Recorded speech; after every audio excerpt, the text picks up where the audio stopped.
চালু করতে হবে, রেগার মজুরি 700 টাকা করতে হবে, লড়াই বিদ্যুৎ প্রত্যাহার করতে হবে, গ্রামীণ রেগা বাতিল করে পুনরায় রেগা চালু করতে হবে, বিদ্যুৎ প্রত্যাহার করতে হবে, গ্রামীণ রেগা বাতিল করে পুনরায় রেগা চালু করতে হবে।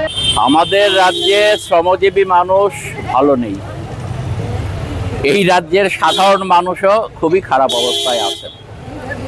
আমাদের সারা দেশে যে শ্রম কোড কার্যকর করা শুরু হয়েছে, এই শ্রম কোডের ফলে শ্রমিকের কাজের ঘন্টা বেড়ে যাবে, শ্রমিকের মজুরি বৃদ্ধি হবে না, তাদের শ্রমিকের মজুরি আরও বেশি কমে যাবে। জিনিসপত্রের দাম ক্রমাগত বাড়ছে, জ্বালানি তেলের দাম বাড়ছে, গ্যাসের দাম বাড়ছে, সেই জায়গায় শ্রমিকদের যে মজুরি বৃদ্ধি হওয়ার কথা সেই বৃদ্ধি হচ্ছে না। আমরা দেখছি শ্রমজীবী মানুষের উপর আক্রমণ ক্রমাগত নামছে, বিদ্যুতের বিল বাড়ছে, নতুন করে সেখানে বিভিন্ন ধরনের চার্জ সেখানে ঢুকিয়ে দেওয়া হচ্ছে। বিদ্যুতের তো যা চার্জ সেটা নেওয়া হচ্ছে, এর বাইরেও আরও 4-5 রকমের চার্জ ঢুকিয়ে দেওয়া হচ্ছে। স্মার্ট মিটার জোর করে চাপিয়ে দেওয়া হচ্ছে। তার ফলে আমাদের আগে যে বিল আসতো তার চাইতে দ্বিগুণ, কোথাও কোথাও তার চাইতেও বেশি বিল আসছে।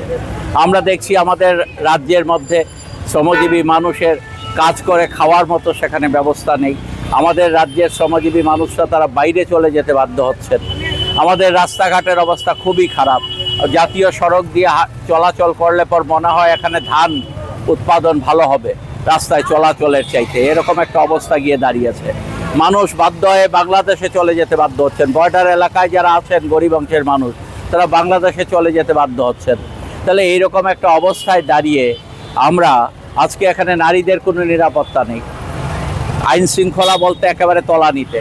এখানে লুটপাট এমন পর্যায়ে গেছে যে সেখানে লুটপাট করতে গিয়ে একই দলের লোক একজন আরেকজনকে খুন করে ফেলছে।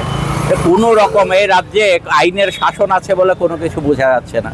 তাহলে শ্রমজীবী মানুষের এই অবস্থাতে দাঁড়িয়ে আমরা রাজ্যে এই আওয়াজ তুলতে চাইছি যে না, অবিলম্বে এই সমস্যাগুলোর সমাধান করা হোক। আর আমরা আগামী 10ই আগস্ট জেল ভরো কর্মসূচির মধ্য দিয়ে শ্রমজীবী মানুষের এই দাবিকে সারা ভারতবর্ষে ছড়িয়ে দেওয়ার জন্য উদ্যোগ গ্রহণ করব। আনন্দ আর ভালোবাসার দীপ্তিতে গড়া সমুজ্জ্বল পরমা, ঠিক তোমারই মতো। শ্যাম সুন্দর কোম্পানি জুয়েলার্স, আগরতলা, উদয়পুর, ধর্মনগর, কলকাতা।